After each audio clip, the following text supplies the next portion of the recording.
This channel does not promote any violent, harmful, or illegal activities. All content provided by this channel is meant for an education purpose only. Ghatal Lok Sabha কেন্দ্রে এবার শাসক তৃণমূল ও বিরোধী বিজেপির জোর টক্কর। দুই দলেরই দুই হেভিওয়েট প্রার্থী রয়েছে। তৃণমূলের দেব ও বিজেপির হিরণ। দুই অভিনেতা প্রার্থী দেওয়াল লিখনেও কিন্তু টক্কর শুরু হয়ে গেছে।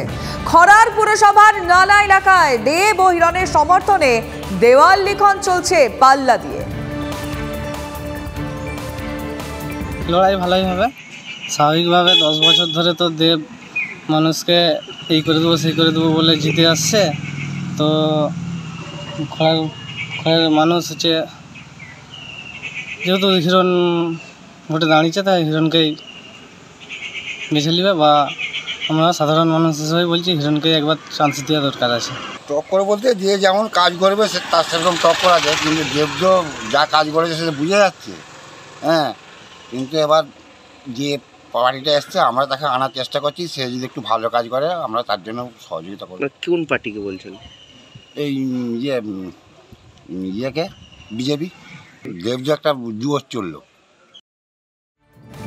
এই দুই স্টারের দ্বৈরথকে কিভাবে দেখছেন দিলীপ ঘোষ, শুনবো। ঘাটালে গতবারও জেতার মতো পরিস্থিতি ছিল, শুধু কেশপুর আমাদের হারিয়ে দিয়েছে। এবারে ঘাটালে আমরা জিতবো। মানে দেব তো মাস্টার স্ট্রোক দিয়ে বলছে মাস্টার প্ল্যান নিয়ে। দেব দুবার হয়েছেন এমপি, মাস্টার প্ল্যান কোথায় লুকিয়ে রেখেছেন ওই পকেটে, কেন করেননি? তার জবাব পাবলিককে দিতে হবে। উনি সিনেমাটা 24 ঘন্টা করেন, রাজনীতিও 24 ঘন্টার, দুটো তো করতে পারেন না, একটা করা উচিত। আর সেজন্য আমরা এমন লোককে দিয়েছি সে পুরো রাজনীতি করবে।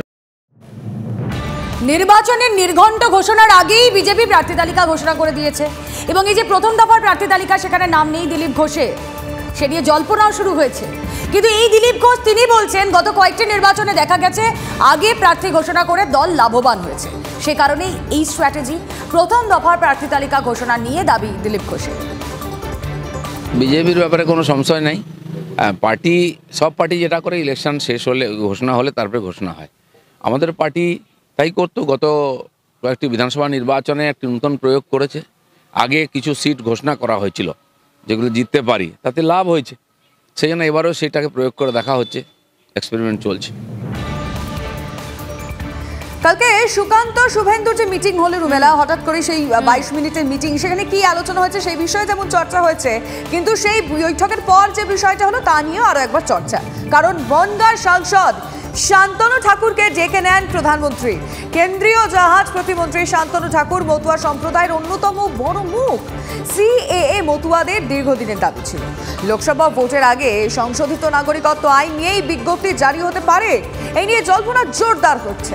অন্যদিকে সম্প্রতি রাজ্যে আধার কার্ড নিষ্ক্রিয় হয়ে যাওয়ার অভিযোগও উঠেছে, আর সেই সমস্যা সমাধানের দায়িত্ব দেওয়া হয়েছে শান্তনু ঠাকুরকে।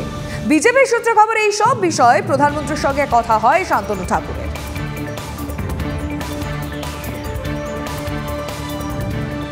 জেলায় ভারী বুটের শব্দ আগেই শোনা গিয়েছে, পা রেখেছে কেন্দ্রীয় বাহিনী। এবার কলকাতায় এসে পৌঁছলো কেন্দ্রীয় বাহিনী। কসবার একটি কমিউনিটি হলে সকালে দেখা গেল এক কোম্পানি বাহিনী। সাউথ সাবারবান ডিভিশনের জন্য বাহিনী এসে পৌঁছেছে। ছবি আপনারা দেখছেন। জেলার পর কলকাতাতেও আরও ডিটেলে জানবো। আমাদের প্রতিনিধি সুশোভন ভট্টাচার্য রয়েছেন সঙ্গে। সুশোভন, দেখো, ইতিমধ্যে সেই বাহিনী এসে পৌঁছেছে এবং এরপর প্রত্যেকটি থানা নির্দিষ্টভাবে তারা নিয়ে যাবে এবং সেই সব এলাকায় রুট মার্চ করবে। পুলিশ সূত্রে খবর যে আজকে থেকেই তারা রুট মার্চ করার পরিকল্পনা নিয়েছে। স্বাভাবিকভাবেই আমরা জেলাতে যে ছবি দেখেছিলাম সেই ছবি আজ থেকে কলকাতাতেও দেখা যাবে।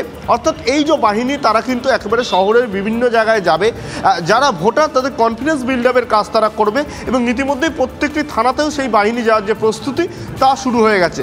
এখন সময়ের অপেক্ষা যেই সমস্ত জায়গায় যারা মূলত পৌঁছাবে এই কেন্দ্রীয় বাহিনী তারা রুট মার্চ করে এবং ভোটারদের সঙ্গে কথা বলে কীভাবে তার কনফিডেন্স বিল্ড আপ করে।